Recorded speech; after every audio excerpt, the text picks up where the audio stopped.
bir devlet kuracağız. Öyle bir devlet olacak ki İslam sancağını cümle cihanda dalgalandıracak.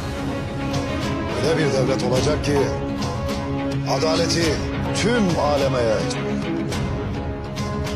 Öyle bir devlet ki her daim var olacak.